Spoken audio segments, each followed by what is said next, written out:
Bismillahirrahmanirrahim. Baik, Bapak Ibu hadirin yang rahimakumullah, di dalam di takhrij dalam kitab At-Tabrani, oleh At-Tabrani dalam kitab Al-Awsat dan juga Al-Baihaqi, ini di antara kebiasaan sahabat Rasulullah SAW. Bapak Ibu, biasanya kalau Bapak Ibu berpisah dengan kawan, apa yang saling diucapkan? Assalamualaikum, waalaikumsalam, beres gitu ya.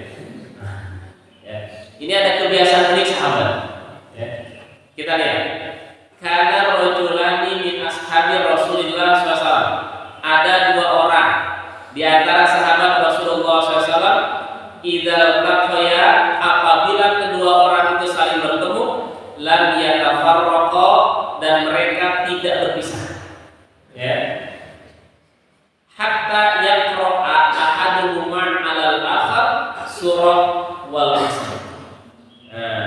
Jadi mereka tidak berpisah sehingga salah satu di antara keduanya itu membacakan surat Al-Asr ila akhiriha, sampai akhir ayat, tsumma yusallimu ahaduhuma 'alal akhar, baru mengucapkan salam.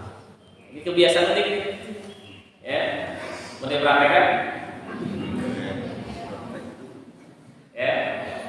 Jadi kalau mereka sahabat-sahabat Rasul ini mau berpisah, itu mereka bacain surat Al-Asr.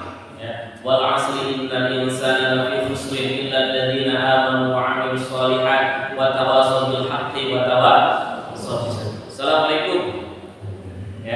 Baru berpisah. Ada yang pernah mempraktekkan?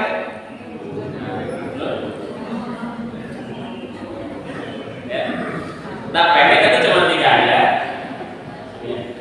Asal kenal Al-Baqarah, mau pisah-pisah ya kalau baca Al-Baqarah karena lama. Nah, ini kebiasaan unik, dan saya juga belum pernah melihat ada yang seperti ini. Tapi ini kebiasaan unik sahabat. Ini dalam kitab Al-Baihaqi, dan juga At-Tabrani dalam kitab Al-Awsat. Itu jadi kebiasaan sahabat Nabi itu. Biasanya gitu. Jadi sebelum mereka berpisah saling mengucapkan salam satu dengan yang lain, itu bacain surat Al-Asr. Kenapa? Menunjukkan begitu pentingnya surat Al-Asr ini. Tadi Imam Syafi'i sampai mengatakan, andai kata tidak ada surat yang lain, dengan surat ini saja sudah cukup. Bukan kemudian kita menganggap remeh surat-surat lain, enggak. Tapi biasanya kan ada sesuatu yang penting, ada sesuatu yang penting dengan surat ini, gitu. PR, tugas bubar di masjid Baitul Muttaqin, saling bacain surat Al-Asr. Siapa Bapak Ibu? Gitu. Atau sebelum dikasih konsumsi baca dulu surat. Nah, jadi ini menunjukkan begitu pentingnya dengan surat Al-Asr ini, walaupun hanya 3 ayat, tapi kandungannya masya Allah luar biasa.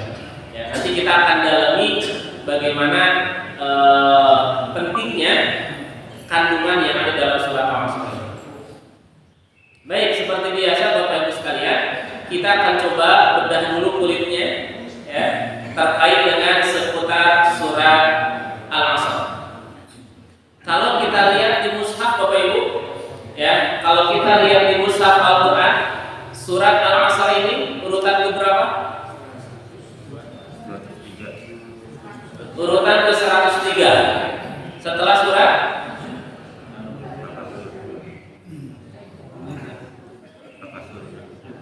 apa? At-Takatsur.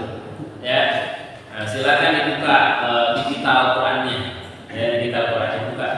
Gitu. Karena kita sedang membahas Quran, maka harus ada mushaf Quran.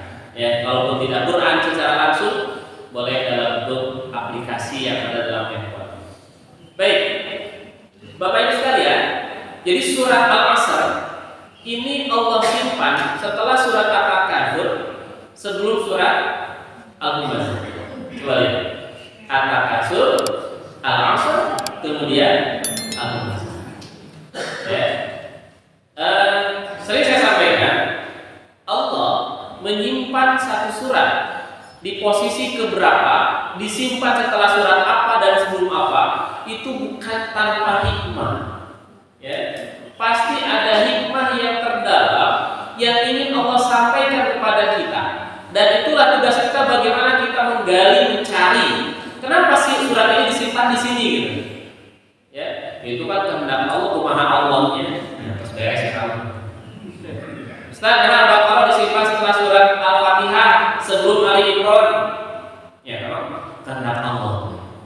Ya beres kalau seperti itu, tapi kita mencoba, makanya kenapa di dalam Al-Quran Allah memerintahkan kita untuk afala yatadabbaruna Quran. Kenapa kalian tidak mau mentadabburi Al-Quran? Allah perintahkan kita untuk mentadabburi Al-Quran. Ya. Kenapa di surat ini Allah menggunakan kata wal asri? Ya. Demi waktu. Padahal dalam bahasa Arab yang namanya waktu itu banyak. Ada juga waktu, itu waktu bahasa Arab. Ya, waktu bahasa Arab. Kenapa tidak wal wakti, demi waktu? Ya. Atau juga as-sa'ah. As-sa'ah pun itu waktu. Kenapa tidak was-sa'ah? Ya, atau wal ajal. Tapi di sini Allah menggunakan kata wal asr. Ya, wal asr. Gitu. Baik, sedikit nanti kita akan bahas asr, ya, asrul itu sesungguhnya makna dasarnya bukan waktu. Jadi asrul itu makna dasarnya adalah perasa, memeras. Ya. Jadi memeras. Jadi kalau misalkan ibu-ibu punya jeruk, kemudian jeruk itu diperas sehingga keluar apa?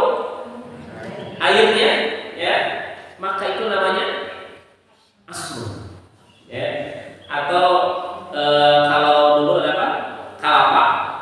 Ya, kalapa kemudian dikarat kayak gitu, dililit kemudian diperas sehingga keluar apa? Saripatinya. Itu namanya asrul. Maka kenapa Allah menggunakan kata wal asri, demi perasa, ya, demi perasa. Baik, nanti kita akan bahas ketika tadabbur ayatnya. Nah, jadi Bapak Ibu sekalian, kalau kita lihat secara susunan mushaf, surat ini itu urutan ke-103 setelah surat At-Takatsur, ya, sebelum surat Al-Humazah. Ya, sebelum surat Al-Humazah. Kalau kita lihat secara urutan turun, ya, kita lihat secara tartib nuzuli, urutan turunnya surat Al-Asr ini, ya, Allah turunkan setelah surat Asy-Syarq atau Al-Insyirah. Ini beda ya. Jadi kalau secara urutan turun urutan mushaf, ini urutan ke-103 setelah surat At-Takatsur. Tapi kalau secara urutan turun, jadi dari malaikat Jibril kepada Rasulullah SAW, ini urutannya ke-13. Ya, turun setelah surat Asy-Syarq atau Al-Insyirah, ya, atau juga surat Al-Nashr. Iya, ya, surat Al-Nashr. Ya. Ibu tadi nggak tahu Al-Insyirah mana Al-Insyirah? Ya. Al-Nashr ya.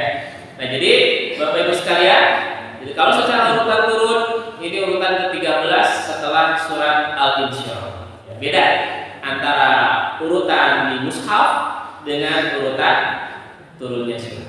Ya. Nah, ini ada dalam kitab Tarikh Nuzulil Quran.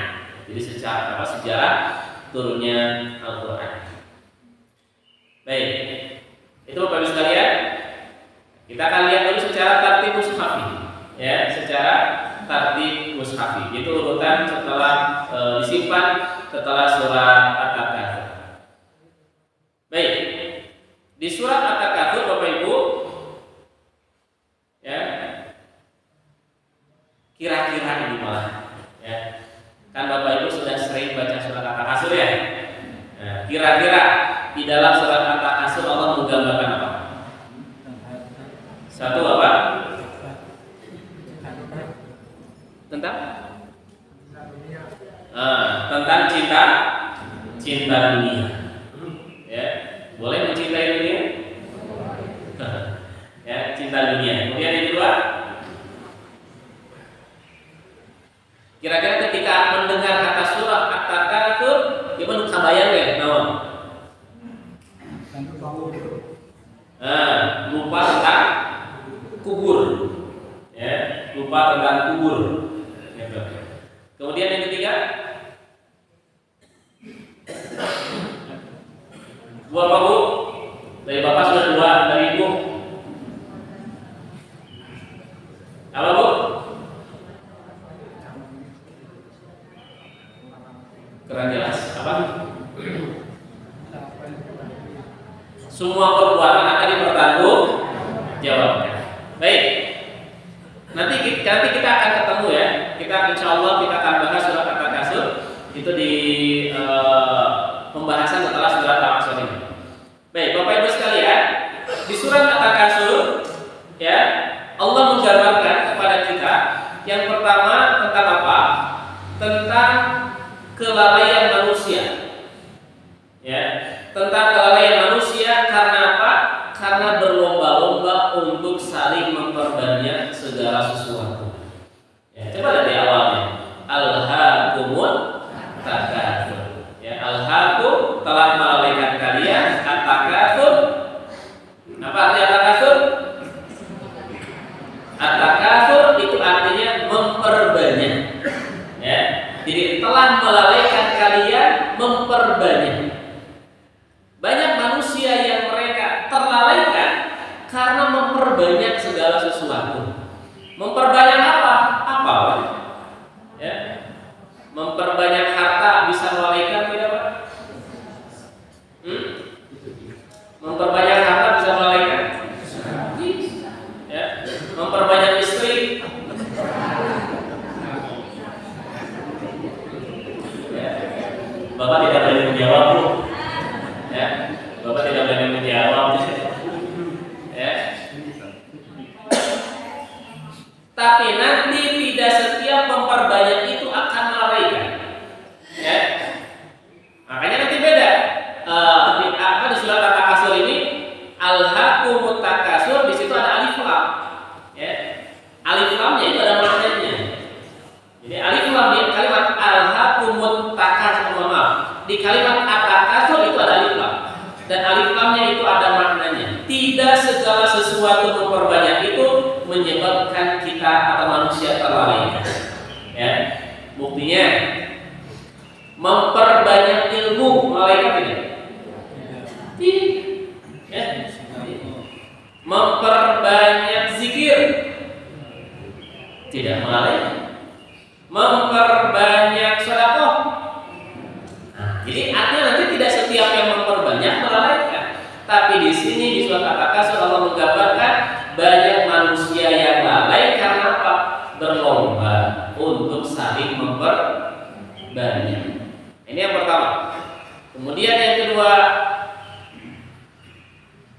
mereka mengerjakan sesuatu yang sia-sia, tidak memberikan manfaat, baru ingat setelah menjelang kematian, yaitu hendak masuk kubur. Alhaakumut takatsur hatta zurtumul maqabir.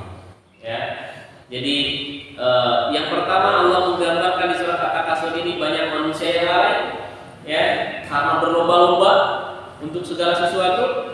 Kemudian yang kedua, banyak manusia yang dalam hidupnya itu tidak bermanfaat, ya, tidak bermanfaat. Baru ingat setelah menjelang kematian.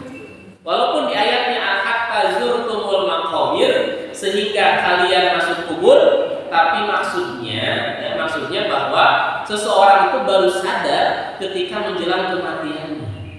Ya. Kenapa menjelang kematian? Ya kalau orang sudah masuk kubur kan sudah maut, sudah meninggal, sudah selesai. Nah, orang baru sadar itu ketika menjelang kematiannya. Ya. Masih ingat Bapak Ibu? Kita review saja. Kita review. Masih ingat ada 3 peristiwa besar menjelang kematian? Tiga peristiwa besar menjelang kematian. Apa yang pertama? Kelihatan tepat. Apa?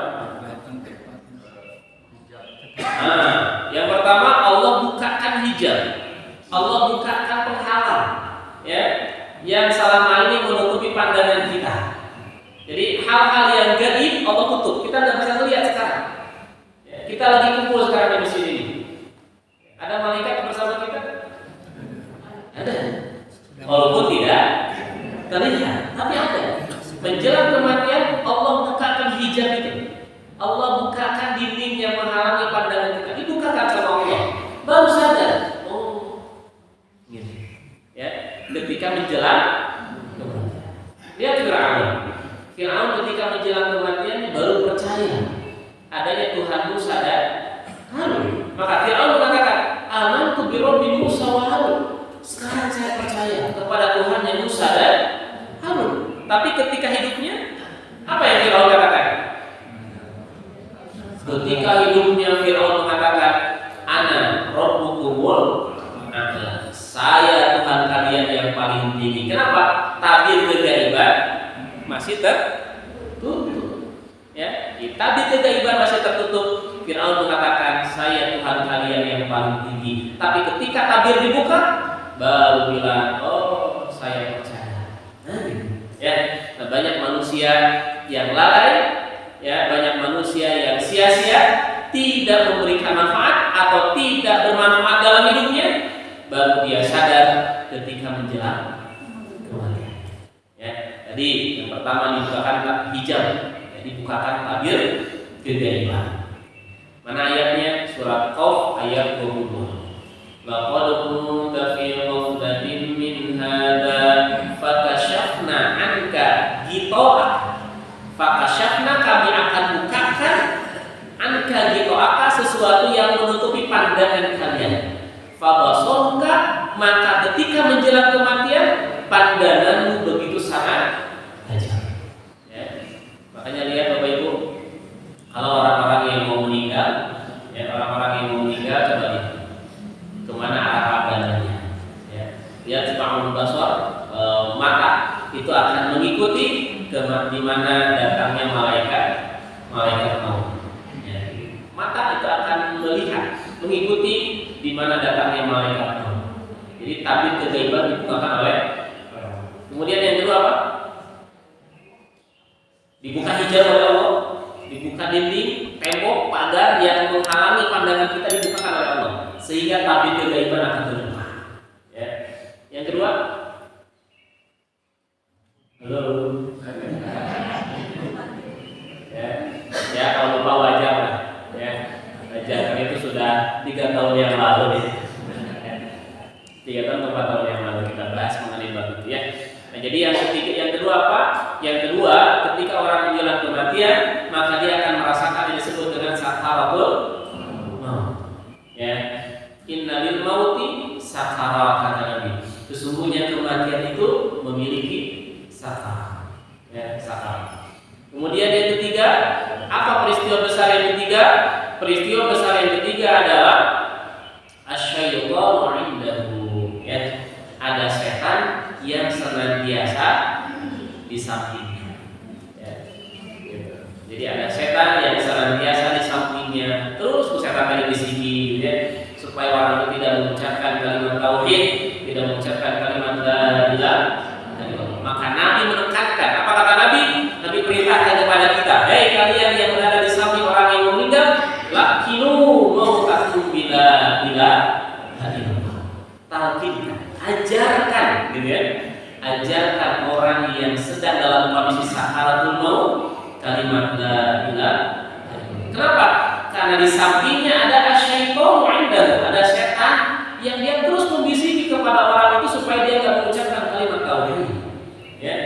supaya dia tidak mengucapkan kalimat haram terus bisik, ya, sehingga ada orang yang meninggalnya bukan mengucapkan kalimat Allah, tapi ketika meninggalnya dia mengucapkan kalimat Tuhan yang lain selain Allah.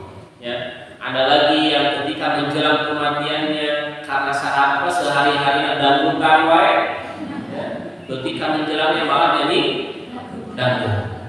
Ya, jadi yang dia ucapkan tuh syair-syair dangdut gitu, ya, lagu-lagu dangdut. Nah, jadi itu biasanya, ya, asy-syaitanu indah, setan yang senantiasa berada di sana. Nah, itu 3 peristiwa besar, ya, ketika orang menjelang dibuka tabir 3 ibadah, dia akan merasakan sakaratul maut, dan setan yang akan senantiasa berbisik supaya dia tidak mengucapkan kalimat la ilaha illallah. Karena Nabi SAW menyampaikan, Nabi SAW bersabda, man qala fi akhir kalamihi la ilaha illallah dakhala jannah. Siapa yang ketika di akhir kalamnya, di akhir ucapannya dia mengucapkan la ilaha illallah, maka kata Nabi dakhala jannah, maka dia akan masuk surga. Ya. Itu yang kedua, saudara. Kemudian yang ketiga, surat At-Takasur Allah gambarkan tentang apa? Tentang manusia seringkali lalai untuk mengingat akan kehidupan, ya, kehidupan akhirat. Karena banyak manusia, ya, insya Allah mudah-mudahan kita tidak terjebak di sini. Banyak manusia yang terjebak dengan materialisme. Segala sesuatu itu diukur dengan harta, ya, segala sesuatu diukur dengan materi, sehingga karena sibuk untuk mencari materi, mencari harta, terlalaikan mengingat akan kehidupan, ya. Tapi masya Allah luar biasa, Bapak Ibu subuh-subuh, ya, harus bangun, kemudian ke masjid melaksanakan sholat subuh berjamaah, dilanjutkan dengan kajian walaupun duduk dipaksa. Nah, luar biasa. Kenapa Bapak Ibu? Coba, Bapak Ibu kenapa memaksakan bangun pagi, kemudian datang ke masjid, sholat subuh, kemudian ikut kajian? Kenapa Bapak Ibu memaksakan? Karena Bapak Ibu yakin akan kehidupan akhirat. Dalam untuk yakin kehidupan akhirat, saya yakin nggak akan datang. Ya coba, kalau datang ke sini untuk apa coba? Apakah dengan Bapak datang kajian tiba-tiba bisa menjadi wali kota Bandung? Kan tidak, ya. Apakah dengan datang ke masjid pagi hari ini, kemudian pas pulang di masjidnya di rumah tiba-tiba rumahnya di mewah? Kan tidak. Kenapa? Karena bukan itu yang kita cari. Ya. Yang kita cari adalah kehidupan akhirat. Nabi SAW menyampaikan, orang yang melangkahkan kaki dari rumah menuju ke masjid, maka satu langkah menghapus dosa, satu langkah menaikkan derajat. Ya. Jadi melangkahkan kaki dari rumah ke masjid, satu langkah menghapus dosa, satu langkah menaikkan derajat. Ya. Semalam Bapak Ibu pakai motor,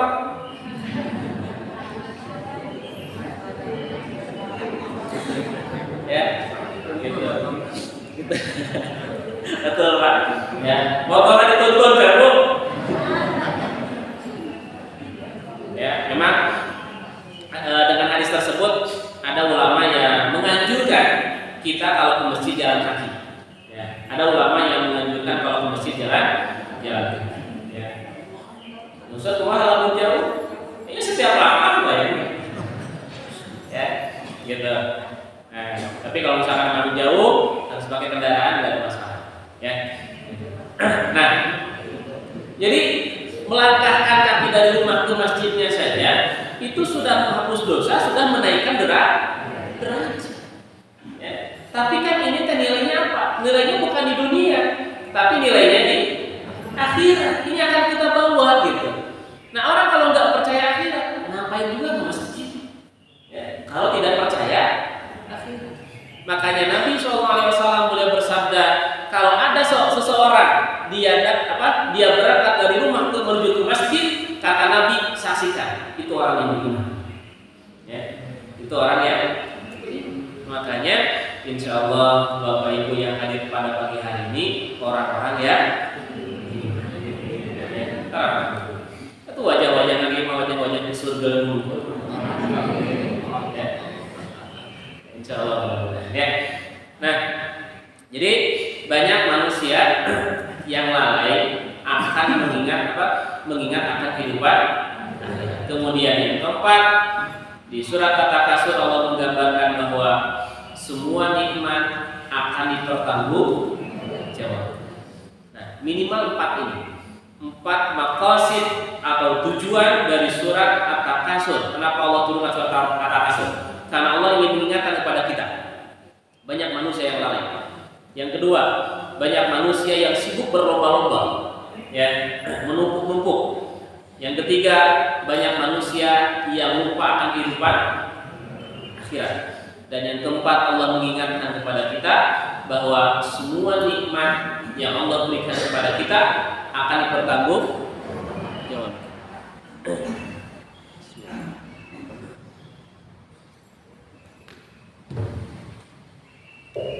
Nah, kemudian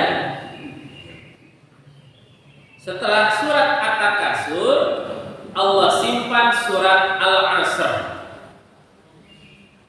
Ya, gambar ya Bapak Ibu surat At-Takasur ya. Ada 4, minimal 4 poin. Bapak Ibu mau tambah lagi maka silakan.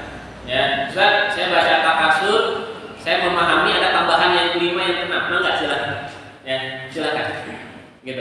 Jadi tidak mesti harus hanya 4 ini saja. Ya. Ya, tadi lalu kepikiran. Lalu kepikiran itu saya obat. Ya, karena yang 4 tadi pun itu bukan hasil pemikiran saya. Ya, itu hasil pemikiran para ulama. Baca kitab-kitab tafsir gitu. Oh, begini para ulama memberikan pemahaman terhadap ayat tersebut. Baik, Bapak Ibu, di surat Al-Asr itu ada beberapa poin. Yang pertama, manusia itu rugi jika waktunya tidak diisi dengan nilai-nilai iman. Ya, gitu. Jadi At-Takasur Allah gambarkan banyak manusia yang berlomba-lomba melarikan kehidupan akhirat, gitu. Di surat Al-Asr Allah gambarkan apa? Allah gambarkan rugi Bapak Ibu kalau waktu kita nggak diisi dengan nilai-nilai iman. Ya. Maka duduknya kita di sini, duduknya Bapak Ibu di sini, ini adalah duduk yang sangat berharga. Ya. Betul ya? Sangat berharga. Kenapa? Karena duduknya di sini diisi dengan nilai-nilai keimanan. Ya, nilai-nilai keimanan. Rugi waktu kita, andai kata kita isi waktu itu nggak ada nilai iman sama sekali. Ya. Makanya Nabi berpesan, ittaqillah haitsu ma kunta. Bertakwalah kalian kepada Allah dimanapun kalian berada. Artinya apa? Nilai-nilai iman ini harus hadir dimanapun kita berada. Ya, jangan sampai kosong. Setiap apa yang kita lakukan itu harus dilandasi dengan iman. Ya, dilandasi dengan iman. Tuh, Bapak Ibu sapedahan. Ketika Bapak Ibu misalkan sapedahan gitu, bisa nggak sapedahannya diisi dengan nilai-nilai iman? Caranya? Setiap waktu saya pakai zikir. Ya, luar biasa. Ya, Bapak mah setiap ngabosek berzikir. Ngomong pas manja. Ya, pas manja. Allahu Akbar. Ya. Memang begitu Nabi mengajarkan seperti itu. Kata Nabi, kalau kalian sedang berkendara, itu lamun manja, kata Nabi, fakabir, bertakbir. Ya, kamu pakai sepeda. Allahu Akbar. Nah, ya. Macam kata dulu, Allahu Akbar. Ya, kata bohong gitu ya. Penting karakter. Nah, kalau turun, nah, Nabi bertasbih Pak. Ya, Subhanallah, Subhanallah, Subhanallah. Begitu. Ya, ini diajarkan sama Nabi supaya apa? Berkendaraan kita ada nilai-nilai iman. Jadi ketika Bapak ngaboseh kayak gitu kan, ingatnya kepada Allah. Allahu Akbar. Ingatnya kamu. Ya. Malah betul ngaboseh di depan kayak mana? Ya. Ya gitu lah ya. Jadi Bapak Ibu sekalian, harus ada nilai-nilai iman dalam kehidupan kita. Waktu yang kita lakukan harus diisi dengan nilai-nilai iman. Kenapa? Karena kalau tidak diisi dengan nilai-nilai iman, itu akan rugi. Jadi Jadi manusia itu akan rugi jika waktunya tidak diisi dengan nilai-nilai iman dalam arti kekufuran. Kemudian yang kedua, ruginya manusia jika sibuk memperbanyak sesuatu tapi tidak melahirkan manfaat dan amal soleh. Ya, rugi. Jadi rugi hidup kita kalau waktu yang kita isi itu tidak melahirkan manfaat dan juga amal soleh. Ya, amal soleh. Illal ladzina amanu wa 'amilus sholihati wa tawassaw bil haqqi wa tawassaw bis sabr. Yang ketiga, lalainya manusia dari kehidupan akhirat karena tidak saling menguatkan dalam kebenaran atau tidak saling berwasiat. Seringkali di kita wasiat itu hanya difahami, ya, hanya difahami orang yang mau meninggal. Jadi kalau ada orang mau meninggal dia berwasiat. Wasiat itu tidak selalu orang harus mau meninggal dulu, Bapak Ibu. Ya. Jadi ini pemahaman yang terlalu sempit.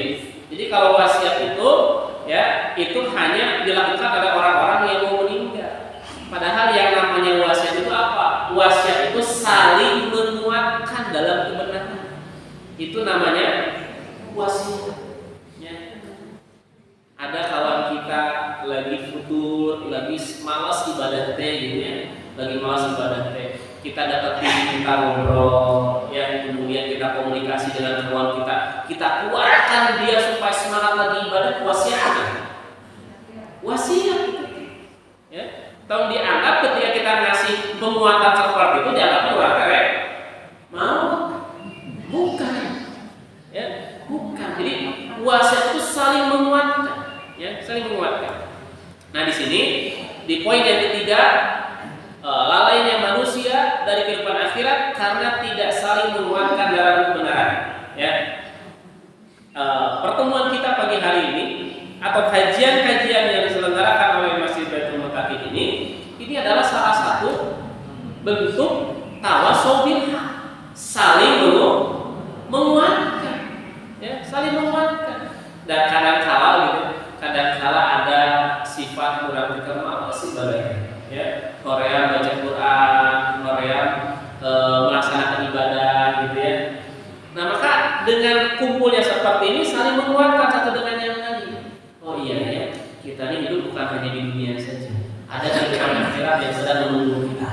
Atas bekal apa yang sudah kita siapkan untuk?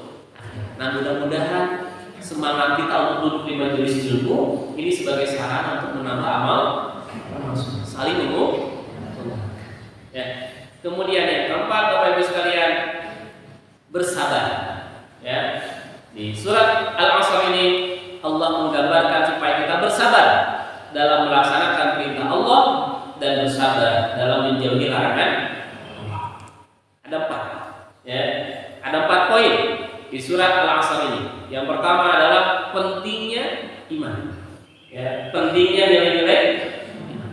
Ya, maka rugi Bapak Ibu kalaupun di dunia kita memiliki berbagai hak, jabatan kita punya, harta kita punya, tapi iman enggak punya, itu rugi. Ya, itu rugi. Tapi kalau Bapak Ibu punya jabatan yang tinggi, punya harta yang banyak, tapi punya iman, bahagia. Ya, bahagia. Enggak akan rugi. Enggak akan rugi. Coba di dunia ini siapa yang pengen rugi coba? Enggak ada kan? Ya, kita ini selalu pengen untung. Coba Bapak Ibu jualan, pengen rugi, pengen untung. Pengen untung. Siapa yang jualan pengen rugi? Ya, enggak ada. Kita semua pengen untung. Ya, maka Allah menggambarkan kepada kita di surat Al-Asr ini, ingat, sukses itu tidak selalu berkaitan dengan duniawi. Ya, ada orang yang sukses secara duniawi, tapi tidak sukses secara ukhrawi. Ya, maka kita harus sukses dua-duanya, harus sukses dunia, harus sukses akhir. Ya, gitu. Maka ini pentingnya nilai-nilai iman hadir dalam diri kita. Ya, nilai-nilai iman. Nabi SAW pernah membonceng. Ya, saya pernah menyampaikan hari ini. Nabi SAW pernah membonceng seorang anak kecil.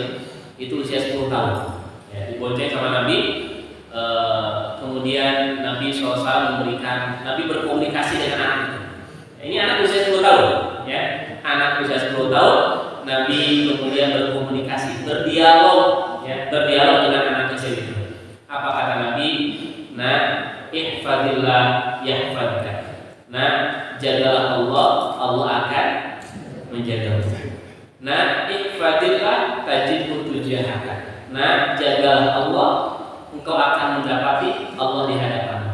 Ya, wa idza sa'alta fas'alillah. Nah, kalau engkau minta sama Allah.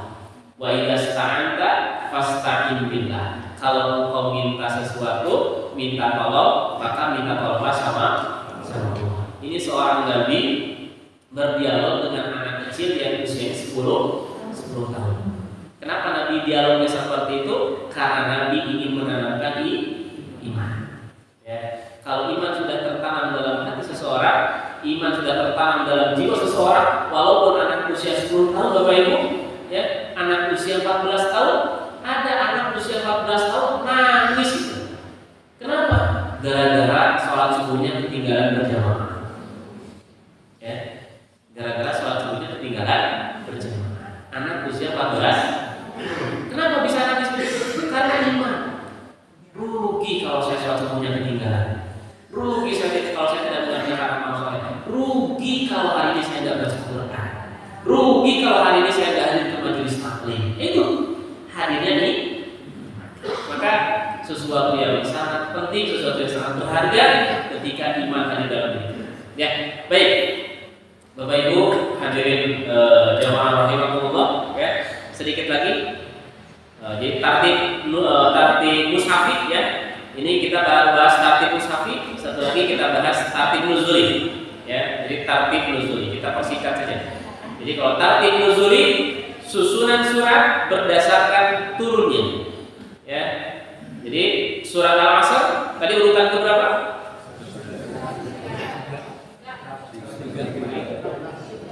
Baru 2,5 jam. Nuzuli ke-13. Jadi kalau tartib nuzuli urutan berdasarkan turunnya itu urutan ke-13. Setelah surat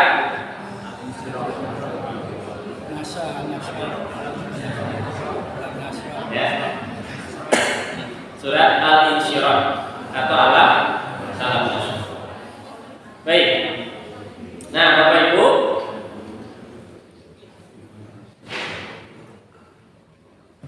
surat-surat yang turun sebelum turunnya surat Al-Asr ini itu ada perhatian penting dalam beberapa hal. Jadi kalau tadi kita lihat secara tartib mushafinya, jadi di atas kasur banyak orang yang terlalaikan karena sibuk mencari, sibuk segala sesuatunya, mereka lupa kehidupan akhirat. Maka di Al-Asr Allah memberikan sebuah gambaran bahwa ingat loh, kata Allah, yang sukses itu bukan hanya mereka yang memperbanyak segala sesuatunya, tapi yang sukses itu kalau mereka punya 4 hal. Ya, satu, mereka punya iman. Yang kedua, mereka punya amal soleh. Yang ketiga, mereka saling menguatkan. Yang keempat, bersabar. Ini 4. Mesti empatnya mesti ada. Ustaz, kalau gigi bisa rugi. Ya. Kalau Bapak Ibu cuma 1 tetap rugi. Kalau 2 Ustaz, rugi oke. Kalau 3 sama rugi. Ya, harus 4-4-nya. Kenapa harus 4-4-nya? Karena Bapak Ibu ayatnya lihat. Ya, kita loncat dulu sebentar. Kita lihat ayatnya.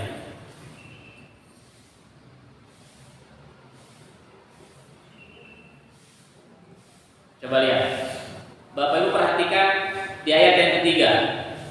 Allah pakai wa atau pakai au? Pakai wa, bukan pakai au, ya. Jadi Allah pakai wa, bukan pakai bukan pakai au. Karena kalau au itu pilihan.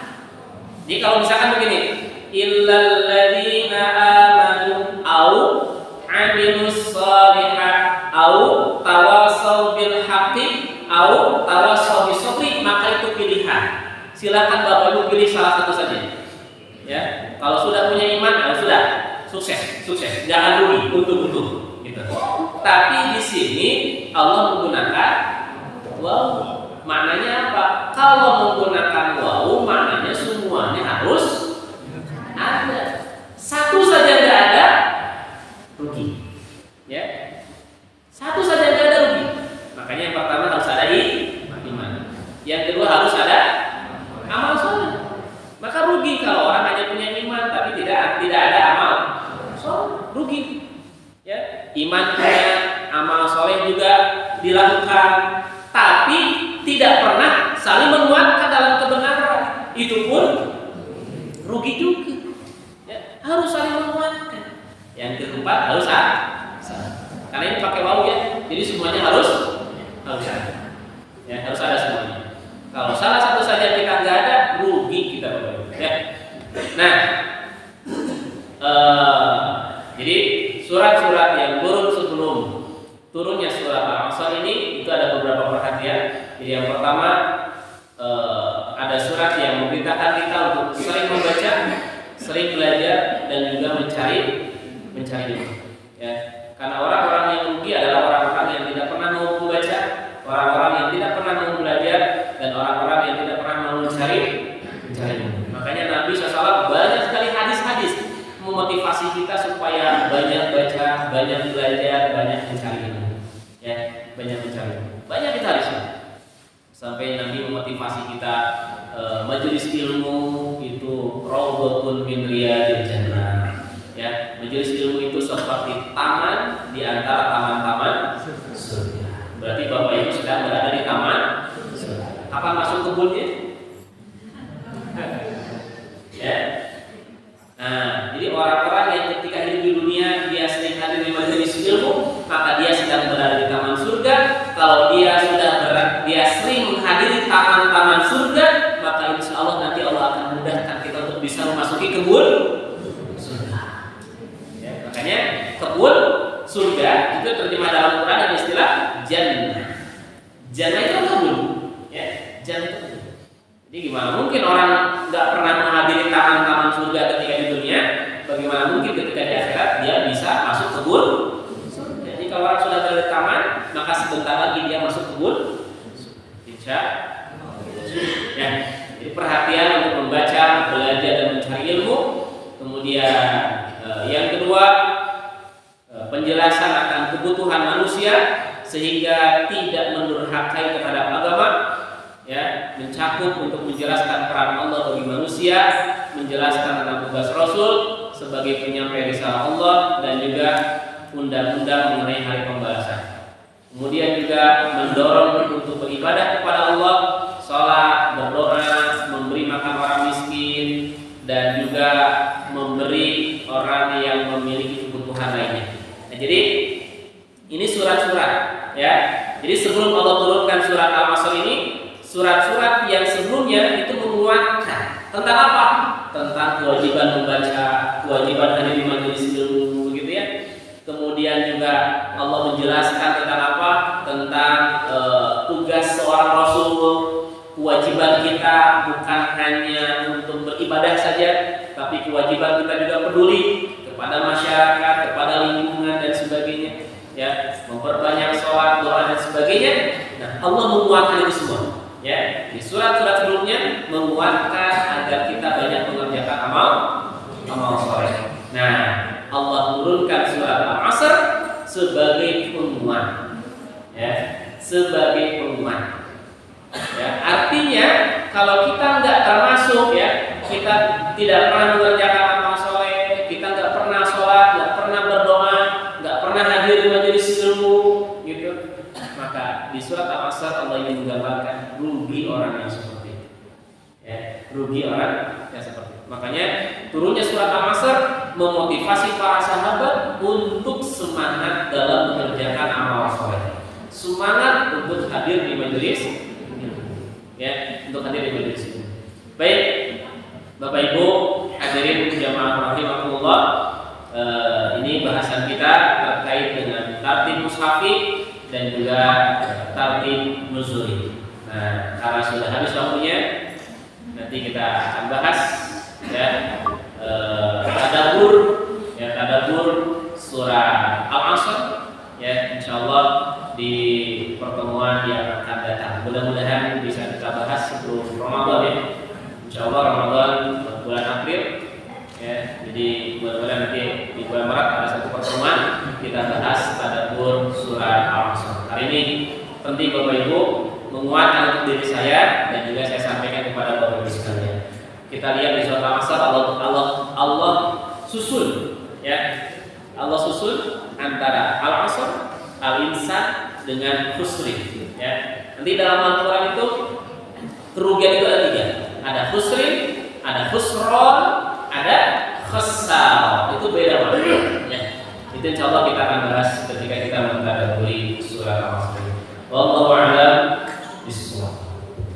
Mungkin ada yang bertanya, mungkin ada satu lagi.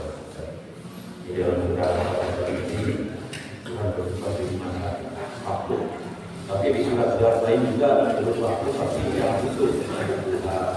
Alai ada itu perbedaannya. Ini ya pertanyaan sebenarnya kayak berat ya. Kenapa di sini Allah menyebut dengan kalimat wal asri, demi waktu, sedangkan di ayat-ayat yang lain, di surat-surat yang lain itu Allah mengungkap dengan waktu secara khusus. Ada wadduha, demi waktu duha, ada walail, demi malam ya, ada juga apa? Demi fajar wal fajri, demi fajar. Nah, makanya di sini nanti ada ulama yang membahas ya, ada yang menafsirkan kenapa di sini wal asri. Ya. Apa itu asri? Asri itu artinya waktu asar. Ya. Kenapa disebut waktu asar? Jadi ini ada 2 makna ya. Ada yang memahami asri itu adalah waktu secara keseluruhan. Jadi semua waktu pokoknya mah.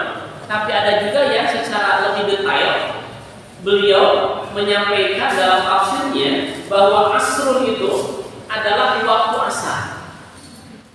Kenapa disebut dengan wal asri, demi waktu asar? Orang Arab Bapak Ibu sekalian itu biasa mereka menyebut asar ya, asar itu waktu untuk beres-beres ya. Jadi orang Arab biasa menyebut asrun itu untuk menunjukkan supaya waktu beres-beres. Artinya apa? Artinya wal asri ini adalah waktu yang emergensi, waktu yang darurat, ya, buru-buru lah gitu, cepet-cepet nih, karena sebentar lagi akan maghrib, ya, sebentar lagi akan gelap. Artinya, kenapa ada ulama yang sampai menafsirkan al-asri dengan waktu asar atau waktu emergensi? Karena waktu hidup manusia di dunia ini sangat sebentar. Ini waktu ini yang Allah berikan kepada kita 60 tahun, 70 tahun. Ini waktu emergensi semua gitu. Gunakan sebaik mungkin.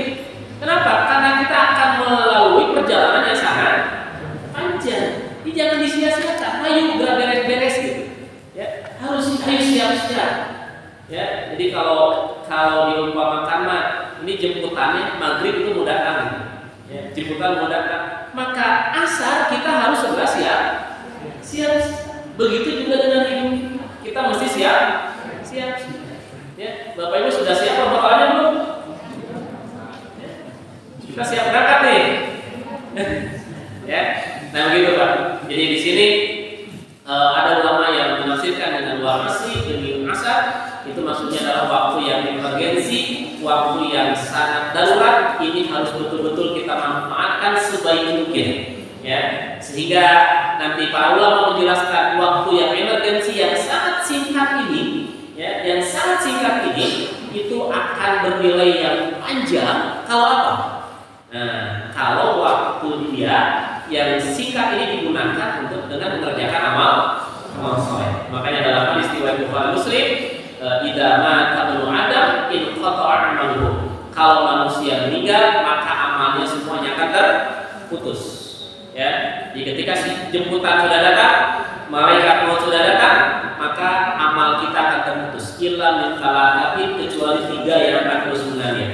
Ya, yang pertama adalah shadaqatin jariyah, sedekah jariyah. Ya, sedekah jariyah. Sedekah jariyah tidak hanya berkaitan dengan fisik saja misalnya, tapi sesuatu yang memberikan manfaat itu pun termasuk sedekah jariyah. Ya, gitu. Kemudian yang kedua, au ilmin yuntafa'u bihi, ilmu yang bermanfaat. Dan yang ketiga, au waladin shalihin yadullah. Nah, kalau ini pakainya pakai au, ya. Shadaqatin jariyatin au ilmin yuntafa'u bihi au waladin shalih. Pakai au. Ya, kalau pakai au berarti pilihan. Ya. Sampai walaupun Bapak Ibu tidak tiga-tiganya, minimal salah satu ada. Ya. Kalau salah satu saja tidak ada, rugi. Tapi luar biasa kalau tiga-tiganya ada. Ya, sedekah, ilmu, kemudian anaknya. Ya, gitu. Maka waktunya akan menjadi panjang. Jadi waktu yang emergensi ini, yang sangat singkat ini, kalau digunakan dengan 3 hal tadi, ketika hidup sering sedekah jariyah, ketika hidup sering menyampaikan ilmu, ketika hidup mendidik anak jadi anak yang soleh, maka walaupun Bapak Ibu sudah meninggal, pahalanya akan terus mengalir. Jadi waktunya menjadi panjang. Ya, gitu. Allah a'lam.